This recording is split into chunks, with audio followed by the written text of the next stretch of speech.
Ladies and gentlemen, welcome back. Week number 6, high performance habit number 5.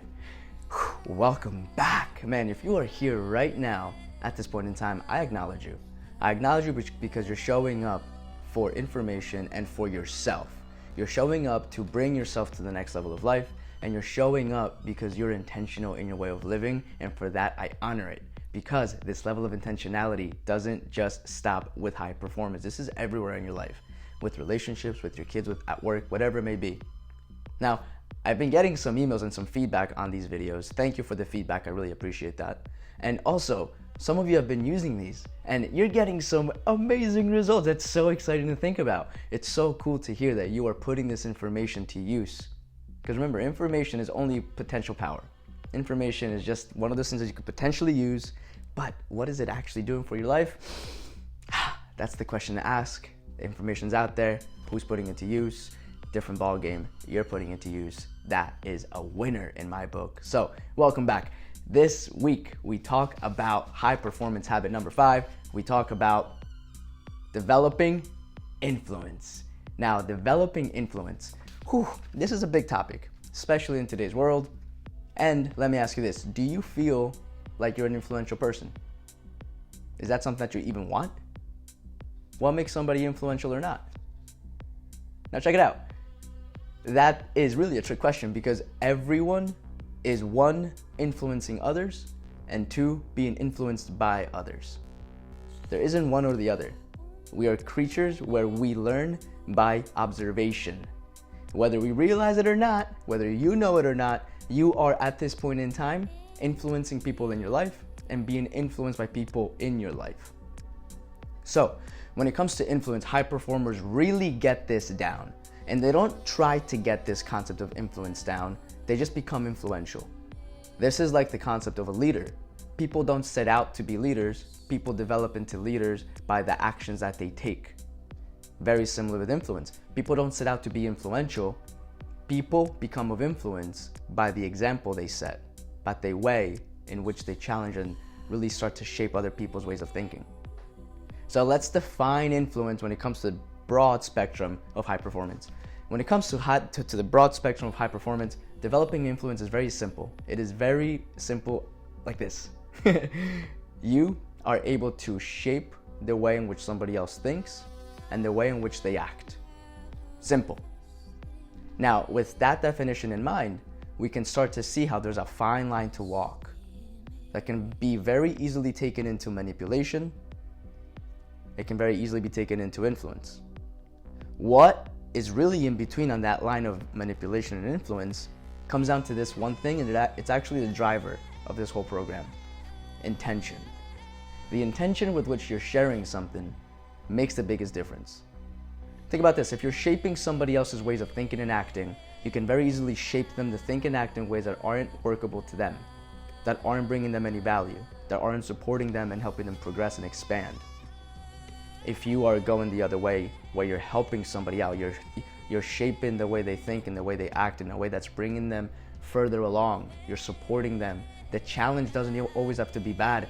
Look, the plane only flies when the wind resists its wings. This is the kind of influence that really creates the level of high performance we're talking about here. So when you're talking about influence, be aware of that. Manipulation, influence. Intention of good, intention of not so good. Intention of support, or intention of support, intention of not supporting. Let's dive into it like that.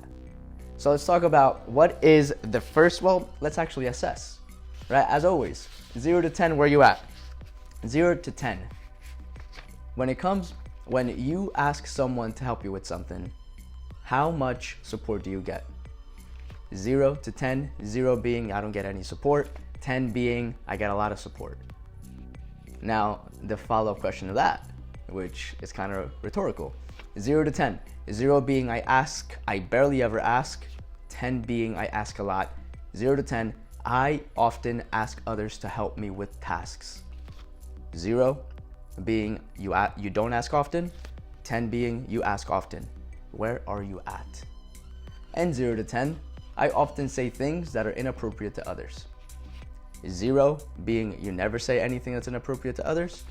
10 being, you catch yourself pretty frequently saying things that are inappropriate to others. With that assessment in mind, let's now dive into the first basic of developing influence. This: give and receive. Very simple, right? However, common knowledge isn't always common practice. If it were, the world would be a lot different place. Now, when it comes to giving and receiving, we're talking about this level of giving in which you're not expecting anything in return. There is a level of selflessness. This is the kind of giving that really starts to create influence. Because when you're giving, expecting something back, guess what? The other person can feel it. And if the other person can feel it, it's almost like, like you're doing this to me, but I know why you're doing this. I'll take it, but I don't want to. Guess what? There's no influence there.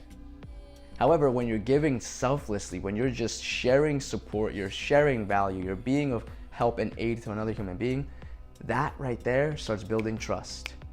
And it's this level of trust that ultimately leads to influence. High performers are phenomenal at giving without any expectation of receiving. And because they give so much without any expectation of receiving, guess what? They receive. And they receive things in many forms, from material support to influence support. Right? They're getting support from others to help them do the things that they want to do. Now, this is something that makes high performers distinct. They identify with service. Their identity is literally tied into how can they be of service to another human being. So if you want to raise your level of influence with another human being, simple. How can you give that person more? And how can you give that person more without expecting anything in return? And then go do it. Simple as that. Go check the worksheet. The worksheet has some questions for you, so you can really use these as prompts. Put them on your phone, putting them in note cards, whatever that may be. Basic number 1. Basic number 2, ask. Really? Just ask. It's as simple as that. It's as simple as that. Now let me ask you, how often do you ask another person to help you and support you with something? How often? 0 to 10. That was one of the assessments. 0 to 10. How often do you ask people? Why are you not asking more often? Is it because you don't want to be a burden to the other person? Is it because you don't want to be an inconvenience? Is it because the other person is going to judge you or look at you in a different way that isn't, of benefit to you? Well, no, get this. Studies have shown that people underestimate the number of times that somebody actually wants to help them. Studies have shown. What this means is that people want to help you. People want to help me. People want to help, period. The only thing that's getting in the way is the not asking. Let me frame it to you this way. When somebody that you admire, someone that you trust, whether it's a family member, a co-worker, whatever it may be, maybe even a stranger, if they come up to you and say, hey, can I ask you a favor? Can you help me out with this? At that point, how do you feel about yourself? That person's coming to you for support. How does that make you feel? It makes you feel important. It makes you feel like you're of support to another human being, right? This level of asking is actually the quickest way to gain influence with others. And the more you ask, the more that person likes you. Very counterintuitive. Now here's the thing, are you asking now from a place of are you using that person as a crutch, or do you really need help? Because just as I talked about before, the person can feel it. So when the asking becomes a habit, and it becomes a habit with a reciprocation, guess what? That person isn't gonna help you. However, when it's really an asking because you genuinely need help, because you're trying your hardest and you still can't do that task, that person's gonna notice that. And when that person notices that, they want to help you. You are giving them a ticket. Help me, I trust you. That person now starts to see you as an influential person because you went out of your way and you asked for help. Weird, isn't it? But very, very powerful. Try it out. People in your life right now that you could ask for some support. How can you help them? How can they help you? How many times have you asked? Have you asked? Go check the worksheet. We'll give you some more questions on that. And basic number 3. Now this is again another one that is common sense, but how much is a common practice? champion others. And this is as simple as this. You are genuinely sharing your appreciation for the other person. When something happens and you're appreciative of it, how much are you actually thanking the person that did it? When you come home and everything is clean, you see that maybe the kitchen has been clean, or maybe the bathroom has been clean, or maybe everything just looks super tidy. Have you actually told the person that did it, hey, thank you for doing this. I really appreciate you taking your time. Or maybe you get into work and you had a project to do. Maybe you started a presentation the night before, you got into work to finish it up, you walk in and it's finished. Have you thanked the person that actually got it done? Look, when you champion another human being, when you really just like give them a pedestal for them to step on, you become a person of influence. Because why? You are now supporting another human being, and this is the foundation of leadership.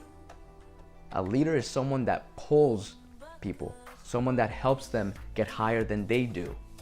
That's why the most phenomenal leaders, the servant leaders, are the ones that ultimately win at everything, because they're not worried about themselves. What they're thinking about is the service to others, and how can their actions help the person behind them get ahead. It's very similar with this basic. Champion others. Thank people when they do something that helps you. Thank people, appreciate people, really praise people when they do something of praise. Appreciate them openly. Thank them openly. Give them a public appraisal for what they've done. This simple act you can start to see even with people at home for the smallest things. Hey hun, thanks for cleaning the coffee pot. Tiny little thing, you have no clue the difference it can make. So go try it on. Go see who are the next 3 people in your life that you're gonna actually praise, thank, appreciate. And I don't mean flatter, not flattery. Flattery is gross. You can sense it, you can smell it. No, I'm talking about genuine appreciation. Go check the worksheet. Some more questions on there. That concludes this episode of the High Performance Habits. We're talking about developing influence. Next week, it's the last week, baby. The last habit, developing courage. How can we do that, and what's the importance of that? Up until then, make sure you go on the worksheet, you download it, you fill it out, you give yourself the prompts, put in sticky notes somewhere, put them on your phone. Do something that's gonna remind you of the questions, and make sure that you dive into the basics of developing influence. Asking, simple as that. Give without expectation, and champion others. Thank you so much for being here. I'll talk to you next week.